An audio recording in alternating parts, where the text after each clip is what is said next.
এটা simple chicken curry recipe দিলো ভাল লাগিলে ভিডিওটো চাব মাংসখিনি ধুই লৈ তাতে অলপমান পিয়াজ দি আধা চামুচ আদা নহৰু থেতেলিয়াই লোৱা জিৰা ধনিয়া গৰম মছলা জালুক চিকেন পাউডাৰ লগতে ৰেড চিলি পাউডাৰ দি হালধি আৰু সোৱাদ অনুযায়ী নিমখ দি ললো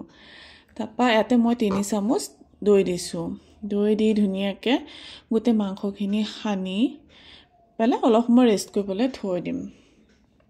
এনেকৈ সকলোৱে বনে একো ডাঙৰ কথা নহয় বাৰু মই তথাপি ৰেচিপিটো দিলো বহুত বেছি সময় কাৰণে নহয় 10-15 মিনিট মানৰ কাৰণে ঢাকি থৈ দিম ইফালে গেছটো জ্বলাই কেৰাহীটো গৰম হোৱাত অলপমান তেল দি ললো তাতে তেজপাত আৰু জলকীয়া কেটামান গোটা গৰম মছলা দি পিয়াজ অলপমান দি লৈ তাতে ভালকে ভাজি ললো যাতে ৰঙচুৱা হালকে ভাজি লম ইয়াতে আকৌ আদা নহৰু থেতেলিয়াই লোৱা আধা চামুচ পেষ্ট আছিলে সেইখিনি দি আৰু অলপ সময় ভালকে ভাজি লম যাতে পিয়াজখিনি অলপমান ৰঙচুৱা হৈ যায় তাৰ পাছত মই খানি থোৱা মাংসখিনি ইয়াতে দি ভালদৰে ভাজি লম যাতে তেলখিনি ধুনীয়াকৈ লাগে অলপ সময় ভাজি লম মই ইয়াতে কাটি থৈছিলো যিখিনি আলু সেইখিনি দি